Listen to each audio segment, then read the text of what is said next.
Hello，大家好，歡迎大家收聽心急人上，我係 Ruby， 我係 Saf。咁我哋今日第一次錄 podcast 啦，不如阿 Saf 你分享下點解你遲到啊？喂，其實我哋本身咧就約咗5點半一齊錄呢個 podcast，咁但係我搓意粉嘅呢個過程似乎耐過我嘅想像。咁點解你無啦啦要決定要搓意粉呢？其實就係我媽今日要煮 bolognese， 但係我哋冇晒意粉，咁跟住我上次同我個 friend 咧有搓過一次意粉咧，其實就係用麵粉同埋蛋就可以搓到，跟住我就自告奮勇話，咁我搓，因為今日落大雨嘅成年，我都費事去落街，跟住點知我搣開咗6嚿嚟搓，跟住之後搓到我成身出晒大汗。For 大家嘅 context，我哋而家2個人都喺南半球，即係喺澳洲南半球，所以我哋而家身處緊嘅地方仲係喺夏天，仲着緊呢個背心短。不過我上個星期喺香港翻嚟啦，所以我今年享受，唔係，即係我2024年享受咗2個冬天，你羨唔羨慕啊？其實澳洲冇乜冬天，澳洲我今年都冇着過羽絨褸。我覺得澳洲係大風，唔係喎，我哋去 Tasmania 都冇着喎。係啊，仲要我前2年特登買咗件 North Face 700絨嘅，好開心，跟住之後就係着咗1年。我覺得澳洲係真係大風咯，唔係凍咯，所以我覺得一個好嘅風褸係重要過一個保暖嘅羽。冇錯，所以我今年決定又買咗一件高級嘅風褸啦，就係咁。總係有購物嘅原因。你真係 overconsumption 嘅極致咯。唔會咯，我係日日都慳啲啲，跟住之後就 make 一啲大嘅消費去鼓舞下自己。唉，好咯，我哋好似 small talk 得太耐啦，不如你講下點解你今日想開呢一個關於新一年嘅 resolution 嘅題啊？其實就係新一年，即係我哋都開始步入呢個30歲所謂嘅大關，跟住咧，我身邊好似真係越嚟越多朋友都開始結婚，然後我又有幸去做一個 bridesmaid 嘅一個角色，跟住我就開始喺度諗，究竟啲人30歲結婚係一個 coincidence 定係真係大家都對呢個數字會對自己人生有所期望？嗱，你身翻我哋係未到30歲，步入啫，即將。其實我已經開始唔係好記得自己幾多歲。我都係，我成日都會 lost count，跟住就會諗翻自己幾多年出世，跟住要計翻條數咯。係啊，我淨係知我係20零咯 ，until 有人提我嘅時候，仲有就嚟30。但係我覺得即係啲人成日都會 set 一個，即係成日同人講，我就會話我28歲前一定要結婚，我30歲前一定要結婚。但係我覺得呢個數字係唔知係咪一個社會嘅 norm 咧？但係呢個 norm 仲係咪及時咧？你覺得？唔知啊，因為我真係有好多朋友係啊，即係確實係有講過呢句嘢咯。即係我最印象深刻係之前，即係好幾年前翻香港同一個朋友見翻面啊，跟住佢即將要結婚，即係佢啱啱求完婚，咁跟住我就問佢：哇，你點知呢個係你個對的人？咁佢就話：其實我唔知㗎，咁都大家差唔多歲數啦 ，which is 30歲，大家都差唔多歲數啦，差唔多想結婚生仔咁樣。咁跟住我又有其他嘅朋友都係講得好清楚，幾多歲就會生第一胎，幾多歲會生第二胎。跟住我就發現原來好多人都真係有呢啲咁樣嘅目標。但係其實講真，即係我哋而家係叫做係 late 20s 咁樣啦。但係我睇我身邊，我唔知你個 IG 係咪啦，但係我嘅 IG 係真係一打開，尤其是嗰啲吉日咧，真係起碼如果嗰日係一個吉日啦，起碼有7至到10個 story 都係一係我啲 friend 結婚啦，或者我啲 friend 去參加婚禮咯。你咪多 friend？其實點樣知幾時係吉日啊？我對吉日毫無概念。即係嗰啲吉日係嗰啲人咧，特登會擇八字，唔係嗰啲咪叫八字咧？唔係即係咧以前嗰啲月曆咧，咪成日話咩宜婚嫁忌乜乜嗰啲咁樣嘅，咁佢哋就會擇一個吉日，你就見到即係有700 pair couple 都係嗰日結婚，咁你就知嗰日係一日吉日咯。跟住 apparently 你如果喺嗰啲吉日嗰度要 book酒店或者要 book 一個 venue 去搞結婚嘅話，係會特別貴，係啦，會多啲人搶咁樣咯。哇，咁真係好唔同。但係咧，我啱啱咧好 random 咁樣 research 咗，即係唔好計澳洲人啦，香港人嘅平均壽命。咁喺衛生防護中心咧，其實係出咗個 data 咧，就係由1971年至到2023年，男性同埋女性出生嘅時候嘅平均預期壽命啦。原來男性嘅平均壽命係67.8歲，而女性係75.3歲。嚇咁短？我以為起碼都80添。係啦，我都以為係咁啦，但係咧佢嘅 PS 係呢一個係 for 1971年出世嘅人，即係佢哋係你當係我哋阿爸阿媽嗰啲年紀咧，個 life expectancy 就係咁多咯。但係佢就話而因為咧2022年嘅死亡率喺2019冠狀病毒疫情期間異常地高，所以要小心傳譯呢一個數據咁樣。即係可能其實佢係後生咗，係嘛？係啦，即係短，即係其實應該長啲嘅，但係因為 Covid 所以拉高咗條 curve 咁樣咯。我覺得佢嘅意思係，但係咁，我覺得如果根據呢一個數據，即係呢個被 Covid 影響嘅數據，咁75.3，即係作為一個女性啊嚇，75.3除2都32.5，咁其實我覺得30歲都係一個即係 scientifically 即係可以明白點解會想喺中年之前做到嘅事情嚟嘅。哇！但我成日都喺度諗，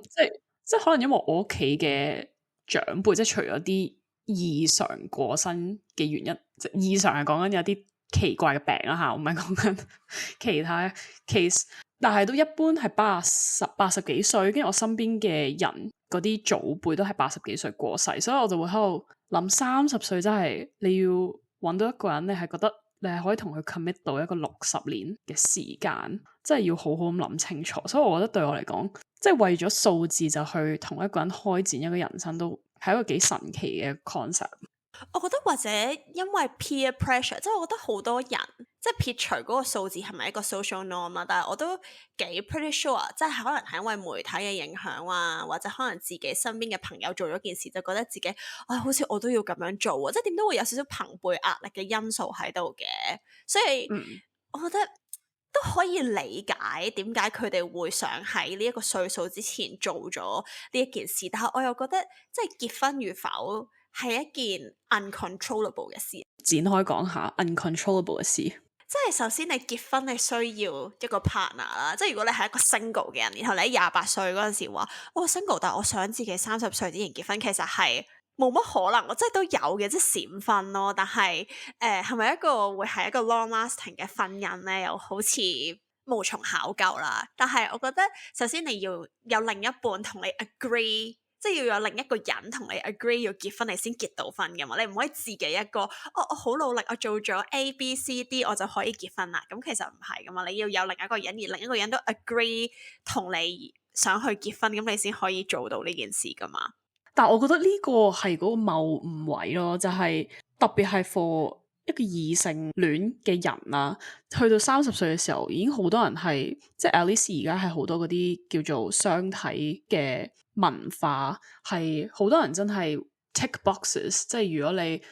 呢個人工 OK， 你個家庭係 OK， 大家 kind of 叫做可唔可以話係門當戶對或者差唔多，然後價值觀又 OK， 未必係因為愛到要生要死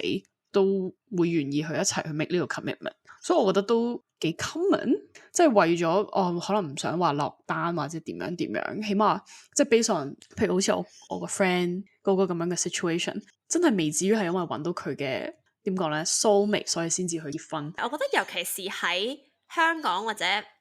可能係亞洲嘅社會入面，即係好多對女仔要結婚，即係覺得尤其是異性戀啦，又要講翻，即係覺得你要揾一頭家啊，跟住然後嗰啲廣告又成日會俾你睇話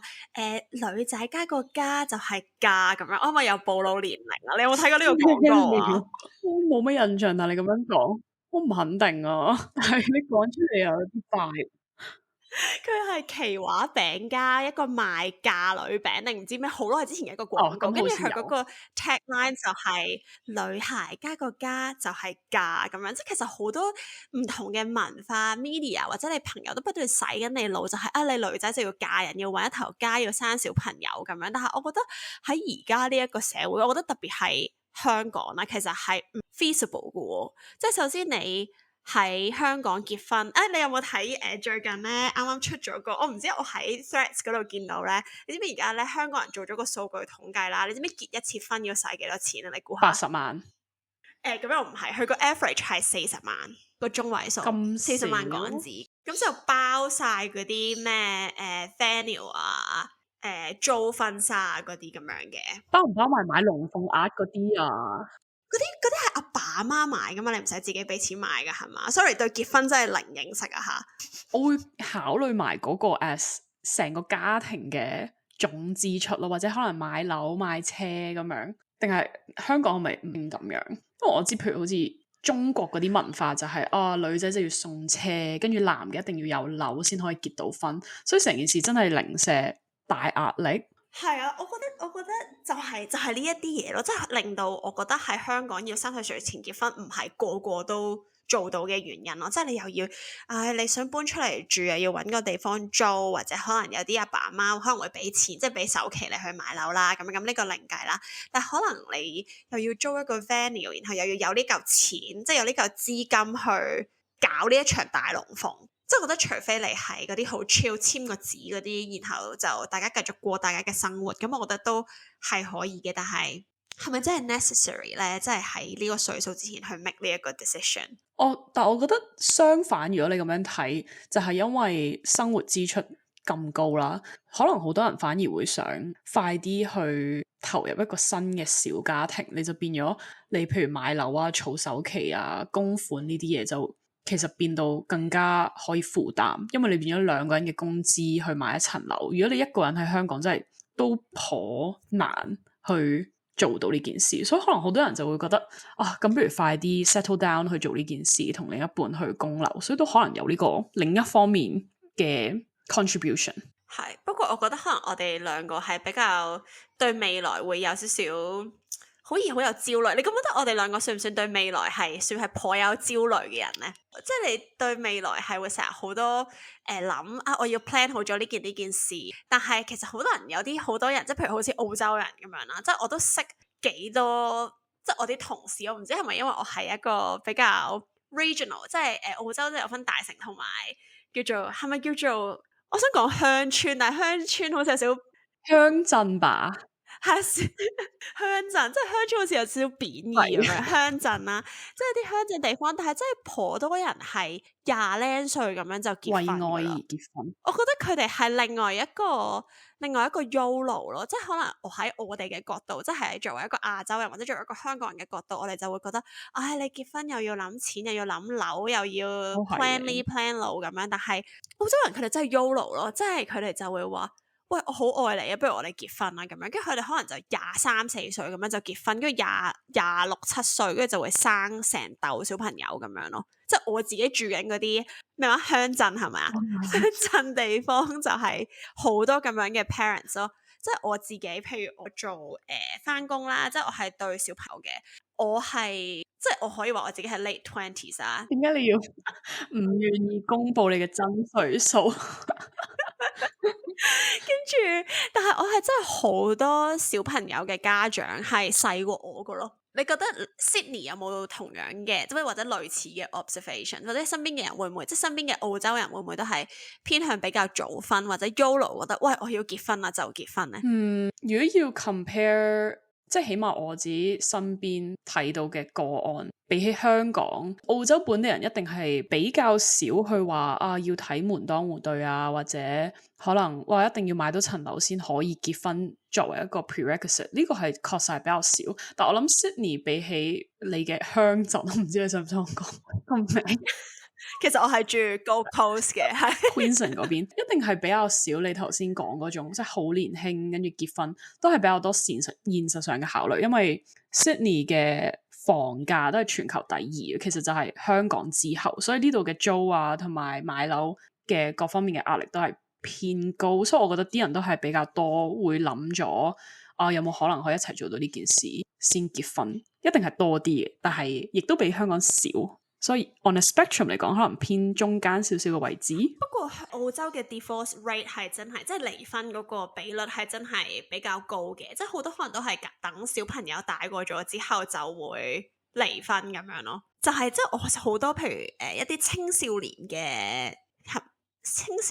我應該叫佢哋做咩咧 ？client 係啦，即係我都會同青少年去做 therapy 咁樣啦。咁其實好多，我覺得起碼有40%佢哋嘅阿爸阿媽都係分開咗㗎咯。然後佢哋就會一個星期跟阿媽，一個星期跟阿爸。我身邊嘅即係可能同事啊嗰啲，確實都係有比較多可能離咗婚嘅人，但係我覺得佢哋幾好嘅位係咧，佢哋離咗婚之後，感覺上都係可以處成朋友，即係佢哋都會可以幾正常咁樣提及佢哋啊，跟住之後亦都會分享，即係佢可能佢哋小朋友點樣 share between 佢哋兩個前夫婦咁樣，所以可能確實即係澳洲嘅文化就係、想結就結，唔好諗咁多，但係想離婚嘅時候，亦都唔會去考慮太多可能世俗嘅眼光。我離婚係冇乜大不了，whereas 可能亞洲會唔會都係，或者佢哋會有一個 second marriage，但係亞洲就會覺得係，我離咗婚啊，一定冇人要我啦，仲要拖住個仔咁樣嗰啲概念，即係拖油瓶呢啲咁樣嘅 term 喺呢度完全唔會有啲咁樣嘅嘢，或者我認知入面冇。By the way，我啱啱咧 research 咗呢一個澳洲嘅離婚率啦，原來咧有30% of 結婚嘅人啊，都係會 divorce 噶咯30%，即係都係會離婚咯。最終其實咁樣會唔會就係帶得出其實亞洲人成日都喺度諗，結婚要諗好多嘢，其實先係一個長遠健康婚姻嘅。美國係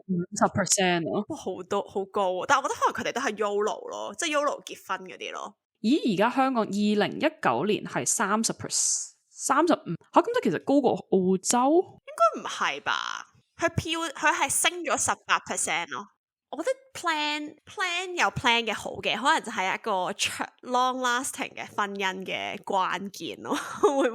唔可以咁樣理解啊long 唔 long lasting 呢樣嘢究竟重唔重要咧？其實最緊要都係開心啫。即係如果你確實想同呢個人結婚，你咪結咯。咁離唔離都係冇乜所謂。即係當然財產分配啊、小朋友嗰啲就係複雜好多啦。但係純講同一個人一齊同分開，唔知可能因為我覺得，如果你覺得嗰個人係對嘅話，就已經可以結婚。你係咩觀咧？畢竟你係拍緊拖嘅人，你係咪都係 YOLO 結婚 type 啊？我覺得係啊，我之前睇過算命，個算命師傅話我係閃婚型啊，which is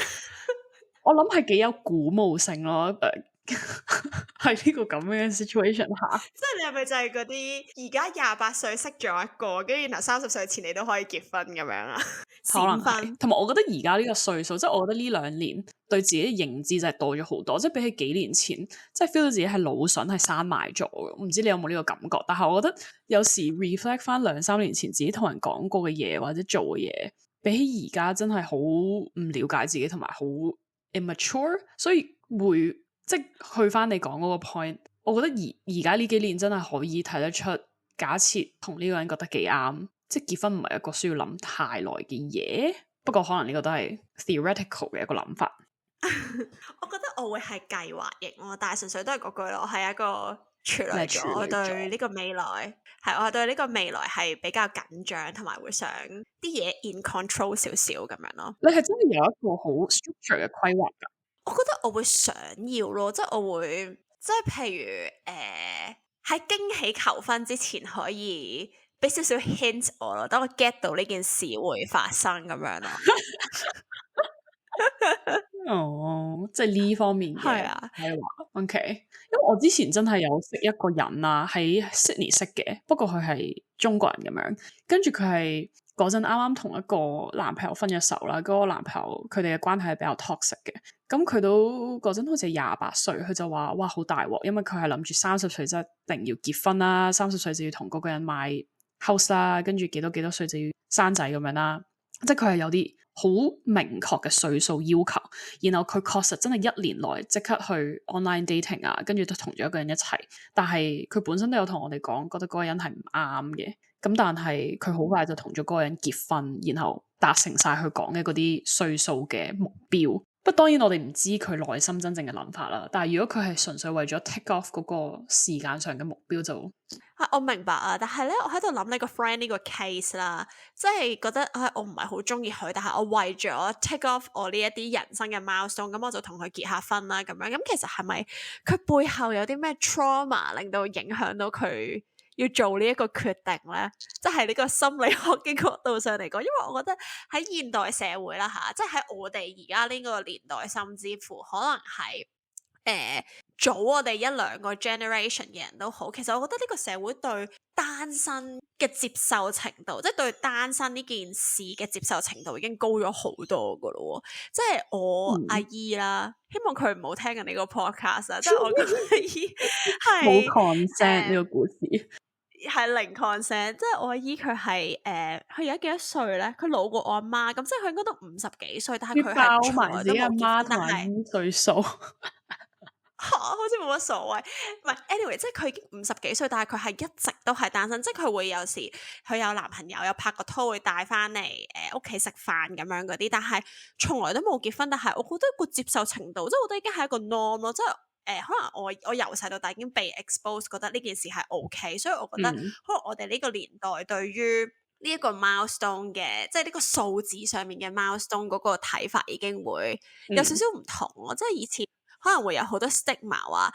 你賣剩蔗咩籮底橙咁樣，但係而家都冇人講呢啲嘢㗎啦，係咪啊？佢確實係一個焦慮型嘅人格，但係咧，我覺得香港嘅文化同即係中國大陸真係好唔一樣，因為我唔知你有冇聽過剩女呢個 concept，佢哋係真係好多，反而而家好似越嚟越多呢啲咁樣嘅討論咯，即係嗰啲咩剩女 speed dating 啊，就將一班剩女即係 quote unquote 剩女啦嚇，我自己唔認同呢個 term 嘅，但係即係可能就會係叫咩老剩女，但係其實就係30歲，咁所以我覺得佢哋嘅社會壓力真係爭好遠。之前咧有睇過一個嗰啲 TVB 嗰啲旅遊節目定係 YouTube 咧，我唔知，我睇過一條片咧，話喺中國唔知邊一個大城市啦，跟住佢係有嗰啲，即係譬如有個廣場咁樣啦，跟住然後咧佢有一個係專係 for speed dating 嘅咯，即係佢會有嗰啲告示板，跟住然後就會貼晒嗰啲嗰啲人，即係好似有個交友 app，but in real life 咁樣，跟住就會貼晒嗰啲人嘅相啊，跟住嗰啲身高、職業、興趣咁樣，跟住如果你有興趣就可以打電話俾嗰個人咁樣。哦，我有見過啊，即係我覺得好搞笑啊！即係喺而家呢個年代，係咪印晒佢哋啲相，好似尋人啟事咁？係啊，跟住貼晒喺個告示板度咯。然後嗰個係一個極度 random 嘅公園，跟住然後就有塊大告示板，就全部都係貼晒嗰啲人嘅相，跟住同埋佢嗰啲個人資料咁樣咯。不過我覺得，所以可能中國嗰個思想，即係可能中國大陸嘅家庭係啦，嗰個思想同文化都唔一樣，所以我覺得都明白點解佢要倉促地去做呢個決定嘅。係啦，即係另外一個我想講就係，即係會唔會其實啲人都會諗埋生小朋友咁樣咧？即係譬如我係一個唔會想，即係短期內唔會想計劃生小朋友嘅，我係真係完全冇被呢一個生仔要趁早咁樣嘅概念去被限制咯。但係你覺得小朋友係咪真係要趁後生生咧？生理學嘅角度一定係啊，即係你個精子同埋你卵子個 quality 一定係後生啲嘢好，即係你去到30幾歲就會開始嗰個質量會開始變差噶嘛，特別係女性，即係我諗越接近40歲就越高危啊，跟住又未必可以懷到人，所以我諗呢個可能亦都係反而可能現今社會，即使唔係話受文化或者社會嗰啲壓力導致到你想早啲結婚啊生仔，但係反而可能好想生 BB 嘅人就會更加被呢一樣嘢去係咯，即係會有影響咯，因為你都會想哇，可能結婚享受2-3年嘅二人世界，跟住先至生，咁你咁樣推翻去，咁就變咗就係起碼32歲就一定要結婚，咁最好就30歲前就一定要遇到對的人，你咁樣喺度 deduction 嘅話，就會變到好有壓力。係，我都覺得係嘅，但係咁其實而家嘅科技咁發達，即係我覺得就算你未揾到對的人啦，即係可能你30幾歲，但係你未揾到對的人，係你想同佢一齊生個小朋友嘅，咁你都可以去説論噶嘛。咁呢個係咪另外一個可以解決嘅方法咧？好貴啊，凍卵，好貴。你咁樣你又變翻，你又要諗翻 financial 咯。咁同埋你如果假設你係一個單身女性啦，咁我應唔應該而家凍定先？但我可能去到35歲都揾唔到對的人，咁跟住我冇理由40歲懷孕，即係你會好辛苦同埋好危險。咁所以又係變咗同一個問題咯，即係凍卵啊呢啲咁樣嘅科技雖然存在，但係即係太貴啦。我覺得呢啲嘢我唔係好知香港咩價錢啦，但係呢度好似係每次都好似5000蚊澳紙，咁你通常要一次過凍好幾粒，即係好多粒，你先會可以有呢個概率懷孕。一係你就去揾代孕，唔係嘅，仲有另外一個 option 就係去領養咯。即係而家好似寵物咁樣都係領養代替購買。領養小孩子代替自己生。就真係要好早就要決定，咁你究竟想唔想有自己 biological 嘅小朋友？又係好多嘢要去諗。但係咧，其實我之前有睇到 YouTube 啦，就喺度講，其實而家係體外受孕呢一個科技已經存在。好似最近有一隻羊，有一隻羊 BB 係一個體外嘅一個子宮，即係模仿子宮嘅一個機器啦。咁佢就會有好似羊水啊，跟住一啲維持生命嘅一啲系統喺嗰度，跟住就成功生咗嗰隻羊出嚟咯。同埋我記得佢好似係有講人類都係 possible， 但係呢啲咁樣嘅科技一般都唔會得到太多嘅 investment 同埋 R&D， 所以都幾期待如果呢一啲咁樣嘅嘢可以。我覺得 ethically 太令人太難接受了吧，體外受孕咁即係其實係可以製造好多人造人出嚟嘅喎，咁其實係咪人造人已經對離我哋而家呢個時代已經唔遠咧？係咪將會有人造人，好似 alien 咁樣爆出嚟喺個假子宮度？咩料？咁當然即係 ethical 嘅 consideration 一定係呢一啲科技嘅最大阻滯咯。特別係你諗下美國呢啲最多呢啲咁樣嘅科技嘅地方，係最對呢啲咁樣嘅題材好 sensitive， 所以好似真係機會會比較低。但係你諗下而家全球嘅人口都喺度大跌嘅 situation 下，可能有機會有一啲政府嘅參與，唔知真係。Elon Musk 最近係有 tweet 到，Elon Musk 最近係 tweet 咗 population decline 會係呢個世界最大嘅問題之一。Fun fact。所以我覺得有而家咁多將會出現嘅科技，所以更加唔應該俾呢個生理嘅問題或者生理嘅factor 去控制你應該幾時結婚咯？係咪更加唔應該被框住咧？因為就算講生小朋友，其實都有好多，即係你有心嘅話，其實都有好多alternatives 或者一啲科技可以幫到你去實現件事。即係我覺得我自己都有諗過嘅，即係我會唔會我而家唔想生仔，然後我又選擇唔去雪卵，即係去到我40幾歲啊，我會唔會真係想有一個小朋友咧？但係去到嗰陣時，其實我係咪只不過係想要一個人去圓滿我嘅生命咧 ？Anyway 拉到好遠，但我就係想講，就係你去到嗰個 point 嘅時候，其實你都可以選擇去 foster 一個小朋友，即係去寄養家庭啦，或者做一個寄養家庭，或者去領養小朋友去滿足自己呢一個小心願咯。即係我自己個 plan 係咁樣咯，所以我覺得唔應該係一個 constraint。我唔知原來你有個咁嘅 plan， 我反而係好想要有3、4個小朋友，跟住就可以每年一齊去 camping， 好開心咁。但係唔知邊度嚟嗰3個小朋友，亦都唔知邊度嚟我嘅 partner， 亦都唔知邊度買到間屋可以裝到呢4個人，so 純粹係一個 conceptual 嘅開心。咩啊？你去咩咪得咯？做人攞啲人做人，或者你去嗰啲科技未普及咩料？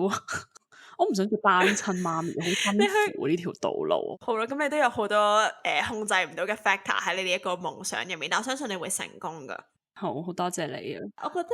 婚姻或者家庭係唔應該被有冇小朋友去，或者咁講，即係拉闊啲嚟講，即係我覺得人生係，即係點解我哋今日想開呢個題，即係頭先講咗好多無謂嘅分，即係都唔係無謂嘅，即係啲搞笑嘅分 fact 或者討論點解我哋會有呢個 mindset 去想30歲之前結婚或者生小朋友，但其實我覺得即係到頭來你都係想，你結婚都係為開心啫嘛，即係點解你會想拉多一個人或者你組織一個自己嘅家庭或者拉多一個人去陪你度過你嘅餘生，其實你都係想開心啫嘛，即係譬如好似你即係翻去頭先你個 friend 嗰個 case，佢揀咗一個自己唔係話好中意，即係佢自己都知自己唔係好中意嘅人去結婚，咁其實係你覺得對佢嘅生命係有冇正面嘅影響咧？即係呢一個婚姻，我覺得佢有，因為佢係好中意佢而家個仔咯，即係佢生咗個仔，係啊，立刻生咗個仔，佢好喜歡個仔，所以我覺得係有，同埋佢嘅人生概念就係佢想組織小家庭，所以我覺得對佢嚟講，佢嘅開心係有呢一個小家庭，有呢個小朋友 ，instead of 呢一個人係我好想同佢去做呢件事嘅人。咁所以我覺得兩樣都係可以，即係可能對我嚟講，我會比較，即係我雖然我都想有可能小家庭或者點樣，但係我係冇可能同一個我唔係太中意嘅人去做呢啲嘢，我係一定會唔開心或者煩躁啦，甚至要對住一個唔係好中意嘅人日日搞呢搞路咁樣。但係有啲人係可以，然後佢似乎 at least 表面上 ultimately 都係可以達到佢嘅幸福同埋開心，咁都係佢嘅選擇嚟嘅，即係每個人喜歡嘅唔一樣。係，我都覺得只不過係每個人嘅 priority 唔同咯，即係可能有啲人真係會好 value 要有一個家庭，而嗰個家庭入面有啲咩人係唔重要咯，可唔可以咁樣講啊？邊位都可以，即係唔需要係咁理想化嘅一個完美，即係唔係叫做完美嘅，但係未必係需要嗰種即係叫做所謂咩對的人或者 soulmate 咯，即係最緊要佢係一個價值觀幾 OK， 生活嘅要求都係差唔多，咁就已經可以好開心。係啊，所以即係只可以話每個人嘅 priority 唔同。咁你係邊方面咧？你係屬於邊種？如果要呢兩個 extreme，我覺得我係會想係都會係開心咯，即係 instead of 求其揾個人結婚，因為人哋叫我結，即係我自己嘅 priority 唔係要有一個家庭咯，即係我唔介意有一個 partner，即係我覺得我而家同我嘅 partner 係開心嘅，我哋係一個健康嘅關係啦。但係你話係咪一定要用一張分紙去證明我哋係一個開心嘅關係？我又覺得好似唔係好需要住咁樣咯，即係我嘅諗法係咁樣。即係你如果係對的人同為家庭而組織，兩個入面揀係 more 對的人。係啊，即係我覺得我接受唔到，或者即係如果假設啊嚇，我係你個 friend，即係我設身處地地諗，即係我係你個 friend，可能我因為啲咩家庭壓力啊，而我被逼要同一個我唔係好中意嘅人結婚嘅話，即係我覺得我都會離婚咯。Eventually， OK， 都唔係叫做唔係好中意，或者都唔係被逼，但係未必係哇！我感覺到我嘅心靈共鳴，即係喺度我嘅心神都震盪，即係未必去到咁嘅程度。但係覺得OK 咯，我幾中意咯。咁你係咪話佢係世界上最獨特嘅人？我又答唔到你嗰種咧。不過我覺得我自己係唔相信 the one 噶咯。我自己係唔相信 the one， 但係我相信會有一個你想同佢一齊度過餘生嘅人咯。If that makes sense。係，我覺得每個人嘅 priority 都唔同，而我哋都唔係話歧視或者要 judge 嗰啲要30歲前結婚嘅人，只不過係想討論下呢一個現象，點解會咁樣發生呢？但係我覺得最緊要都係知道自己，即係唔係俾社會期望響下你自己係最想做啲乜嘢咯。我覺得尤其是作為女性，你好易會俾一啲社會價值啊，或者人哋覺得你應該係點，或者嗰啲叫做係咪叫社交化 socialized 啊，係咪就係社交化？社交定社交 ？anyway，啲社交化嘅情況下，你就會被影響啊！我要喺呢個社會 fulfill 呢一個角色。咁但係其實我覺得其實最緊要都係你諗深一層，你自己係想要啲乜嘢咯。Instead of 覺得人哋個個都係咁，我好似好FOMO，即係好 fear of missing out 咁樣，即係我係咪錯過咗一啲嘢咧？但係其實我覺得只要你揾到你自己人生想做嘅嘢，其實就 OK 咯，即係唔需要話一定要去滿足社會對我哋嘅期望咯。或者甚至乎假設滿足社會對你嘅期望就係你可以令到你呢個人好開心嘅話，咁咪 go for it 咯。你可唔可以理解我講咩？我明啊，可能對某啲人嚟講，哇，佢成為社會上嘅模範嘅人，就係可以令到佢最幸福嘅，咁咪 go for it 咯。但係可能譬如話對我嚟講，我就係要最緊要自己開心，一定要每日都開心，咁我就會去行第二條路。我覺得我自己啊，我覺得我未叫做話有一個好 solid 嘅人生目標啦，但係我覺得 general 嗰個主題應該都係成為一個更好嘅人咯，即係都係如果你係結呢個婚係可以令你成為呢個一個更好嘅人，或者你覺得係一個 better version of 你自己，咁你咪1+1大於2係咪？類似啦，咁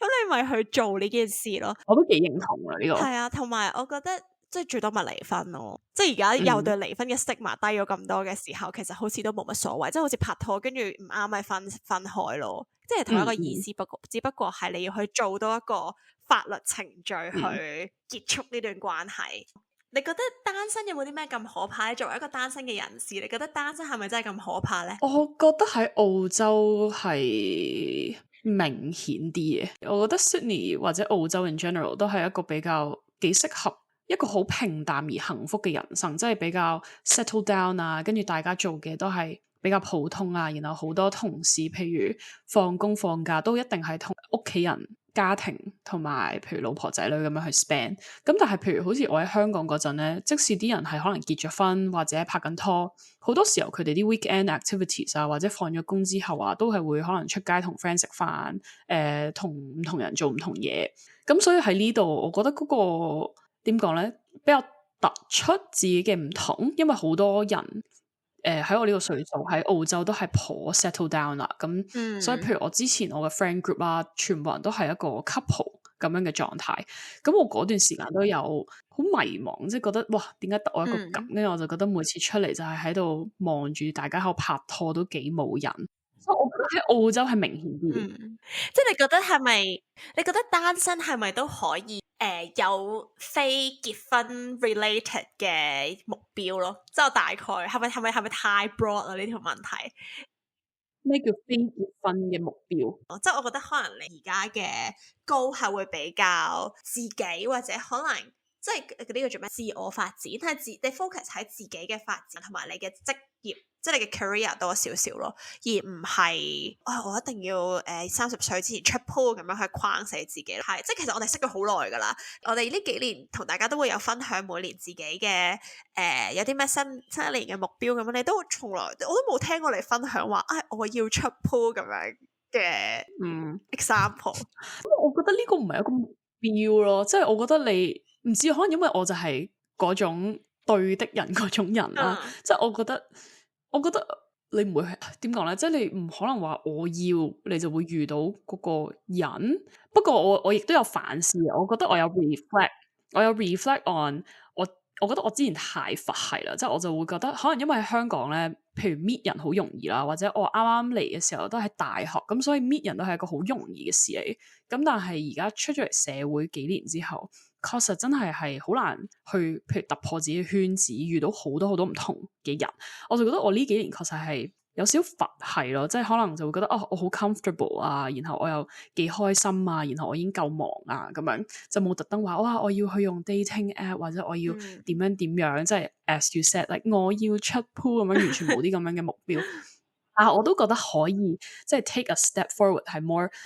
可能去一啲新嘅 social gathering 啊，或者一啲可能我本身都唔係話好想去嘅一啲活動，都嘗試去多啲，去即係起碼擴闊自己一個圈子，同埋增加呢個可能性，可唔可以咁樣？我明白。有一個咁樣嘅目標。我明白，同埋我覺得玩 dating app，尤其是喺澳洲，我唔知我喺澳洲冇玩過 dating app，所以我做唔到評論。但係我覺得呢個係一個好好嘅 step，即係我覺得呢個雖則唔係一個。即係點講咧？即係你個 goal 入面冇我要出 pool，但係你有一啲少少嘅 step，你係做緊去實現呢一個目標咯。因為始終你嘅 ultimate goal 都係要有3個小朋友同埋一間屋，咁睇嚟需要你需要一間屋去容納5個人。最主要係即係 step out of 自己 comfort zone 咯。我覺得我好認同嗰個 theory of butterfly effect。你永遠都唔會知你做少少嘅生活上嘅改變會帶到啲乜嘢。下一步喺你生活入面泛起嘅一啲火花 whether or not 係對的人，或者可能甚至乎識到啲好好嘅 friend， 或者建立到一啲好有趣嘅 hobby 或者 experience， 都係一啲好嘅嘢嚟嘅。咁所以我都覺得係一個好嘅目標。我哋可以開到一個 separate 嘅集數係講呢個 butterfly effect 同埋緣分，我覺得係一個好有趣嘅 topic 嚟嘅。都幾好，好多諗法。即係我覺得出唔出 pool，即係話咩30歲之前結婚嗰啲，其實我覺得 back to 呢一個起步點就係都係隨緣咯。即係你可以 take， 即係好似 Saf 咁，你可以去做一啲少少嘅行動去令呢件事發生，但係唔需要強求，或者唔需要覺得自己做唔到呢件事就係唔夠好咯。好認同，緣分都係好重要。係，我覺得每個人只要做到一個更好嘅自己，就係一個我自己覺得最好嘅 ultimate life goal。非常好呢個升華。